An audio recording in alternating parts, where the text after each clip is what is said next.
first discuss Article 4, the teacher and the profession. So Section 1, every teacher shall actively help ensure that teaching is the noblest profession and shall manifest genuine enthusiasm and pride in teaching as a noble calling. So one of the words here is the noblest profession. What does that mean?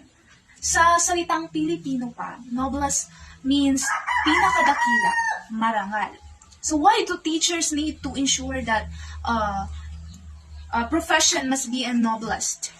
It is because the teachers are the one to mold the minds of the students, the one who teach them with the attitude, with the behaviors, and all aspects. That's why the main goal of a teacher is to deliver the quality teaching. And it also states here that teacher must manifest genuine enthusiasm and pride in teaching as a noble calling. It should have teacher have the genuine will in their hearts why they choose teaching field, not just they choose teaching field because they are being forced with someone. It is because they are forced by their parents to take this course. But remember, should have in your heart the passion in teaching, the genuine will why you choose teaching. So let's proceed to Section 2. Every teacher shall uphold the highest possible standards of quality education, shall make the best preparation for the career of teaching, and shall be at his best at all times in the practice of his profession. So, why the teacher shall uphold the highest possible standards of quality education?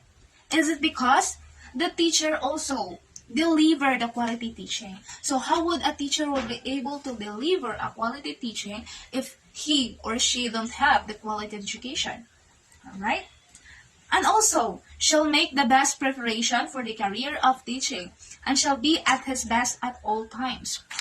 Like as future educators, we must prepare ourselves and assure ourselves that we attain the competence, the skills, the knowledge, and so others, so that we may attain being a good teacher someday. Okay. So, in Section 3, every teacher shall participate in continuing profession education program of the Professional Regulation Commission and shall pursue such other studies as well improve his efficiency, enhance the prestige of the profession, and strengthen his competence, virtues, and productivity in order to be nationally and internationally competitive. Okay. Teacher in teaching field, teaching is a lifelong process. So teachers will forever as students. Why? Even because they graduated the 4 years degree, teachers still have to study, especially those master's degree, as you have observed with our instructors. So for them to enhance their capability, enhance their efficiency in teaching. So that's why they would be able to also to attend seminars, webinars, and others.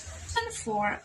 Every teacher shall help if duly authorized to seek support for the school, but shall not make improper misinterpretation through personal advertisement and questionable means. So, let us say some activities in schools, the teacher who are assigned with it must have the consultation, must have the approval of the deans or the who have the high position of the school. Okay, for example, fundraising. The teacher must consult with the higher ups if it is being approved to them with that such activity. Okay. Section 5, every teacher shall use the teaching profession in manner that makes it dignified means for earning a decent living. So sinasabi nga nila, walang yumayaman sa pagiging guro. Kaya nga, yung ibang guro, the other teachers, made a business. That is what states here that So makes it dignified means for earning a decent living. So wala naman sigurong, I mean, nakakahiya naman sigurong ikaw maging guro, tas may business ka, tas tatawagin kang scammer, di ba? So, you as a teacher, you must ensure that your business is legit, okay? Other also explanation here is for those teacher that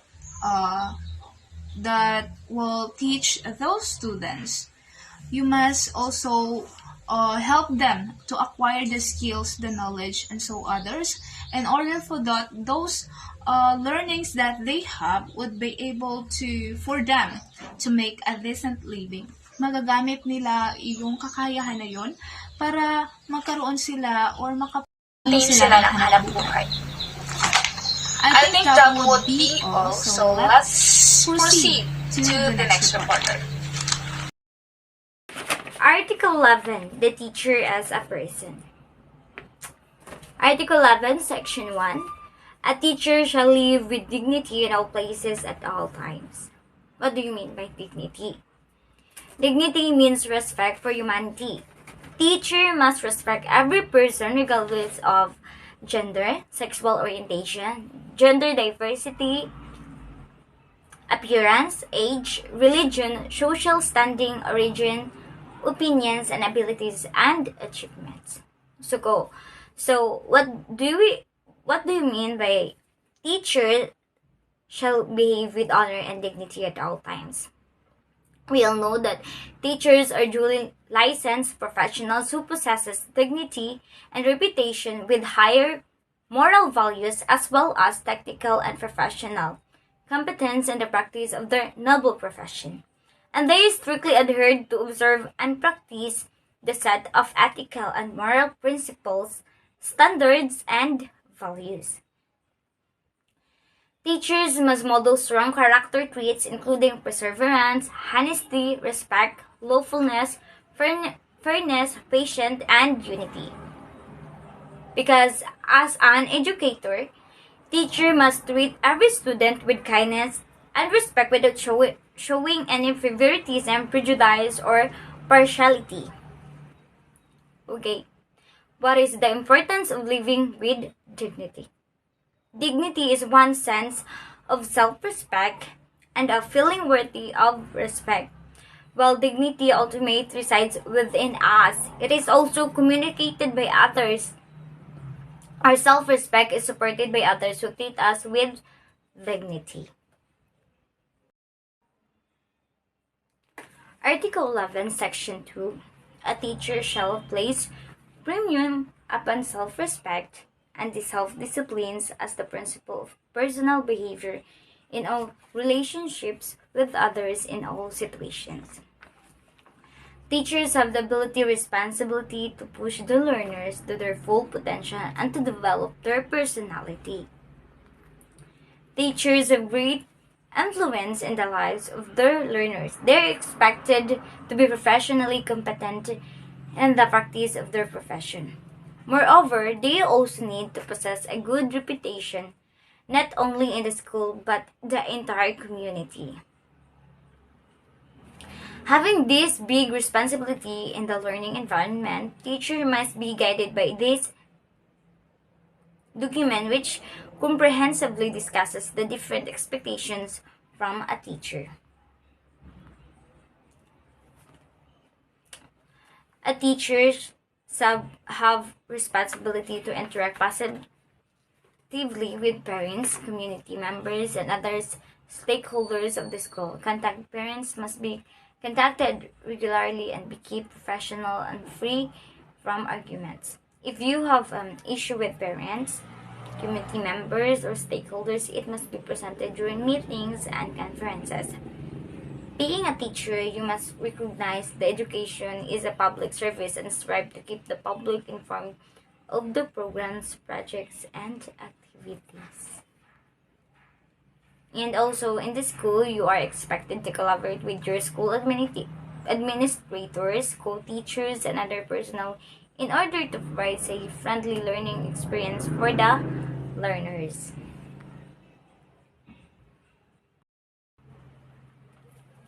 This means that teachers as a person must always be well disciplined in his relationships, not with his learners and with his family, but with everyone at all times.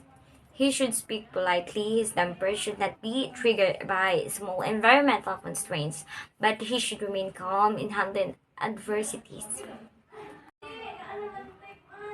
Article 11, Section 3. A teacher shall maintain at all times dignified personality, which could serve as a model worthy of emulation by learners, peers, and the others. As a teacher, we must live as a model.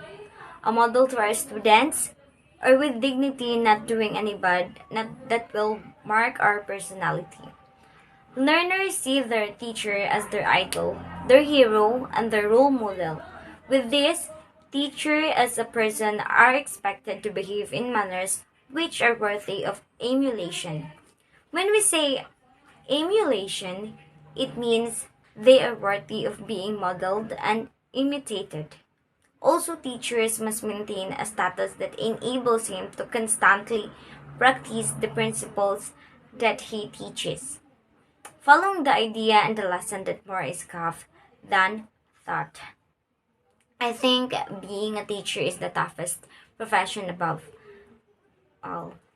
Teacher also is a person or a human being so that many needs and wants. But as a teacher, it becomes limited to us to get. Teaching profession give us some limitation doing things and dictate to our life, but we must embrace it because we choose this profession.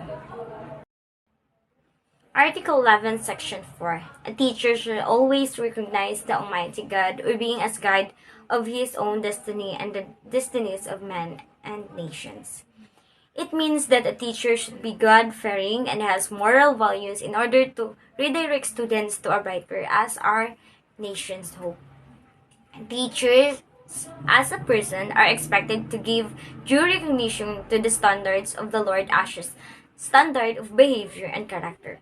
He or she must make people see that he respects God's laws through his behavior and actions, as bear in mind that he is a masterpiece and instrument of God's will.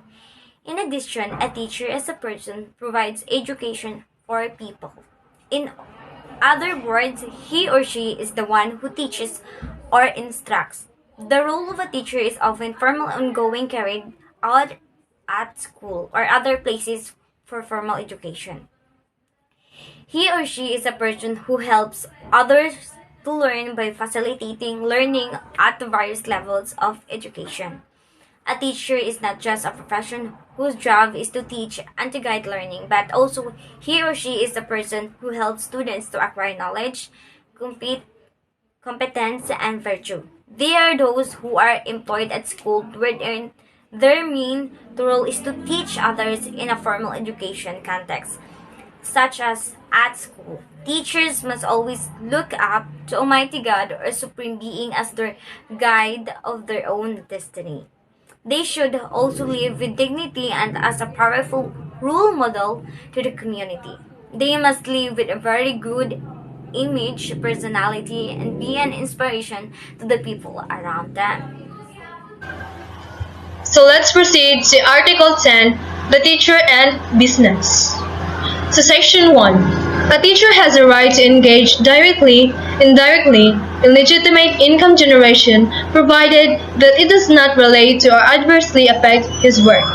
So, importante jud nga ang teachers have to review their contract and any applicable laws or regulation para ma-ensure that they are not in violation of any rules and regulations.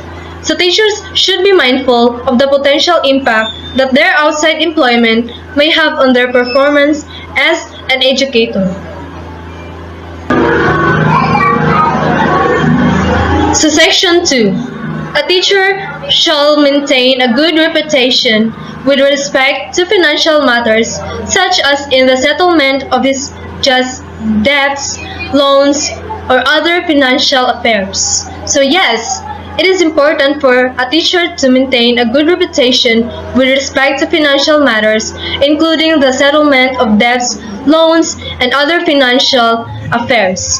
This is because a teacher is considered as a role model for students and it is expected to uphold high ethical standards both inside and outside the classroom.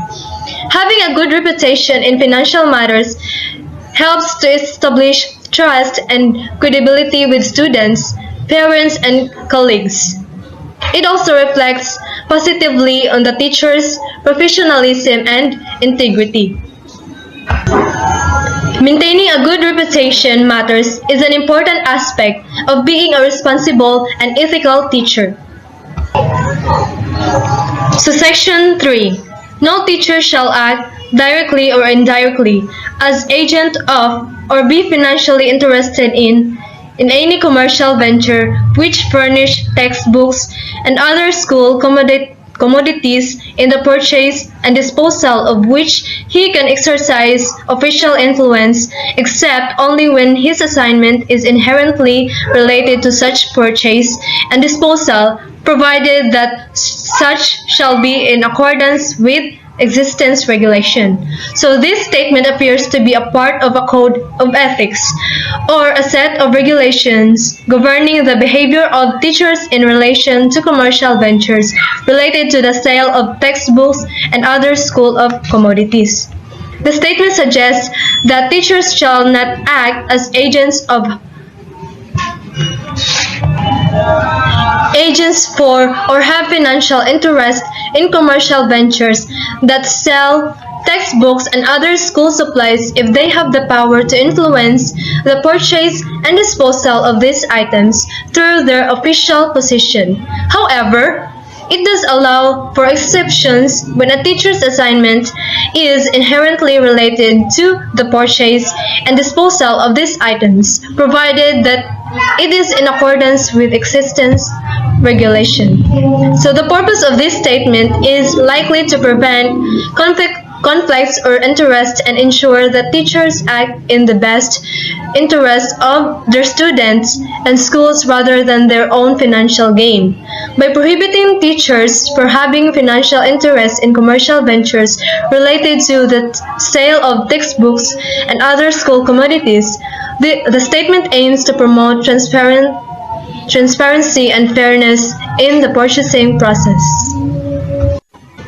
So in abstraction, the Code of Ethics allows the teacher to engage in legitimate income generation provided that it does not relate to or adversely affect his work or a teacher. So as said at the previous lessons, the teacher should live with dignity at all times and at all places and be a model for all. So a teacher must maintain a good reputation with respect to financial matters, such as in the settlement of his debts and loans or arranging satisfactorily his private financial matters.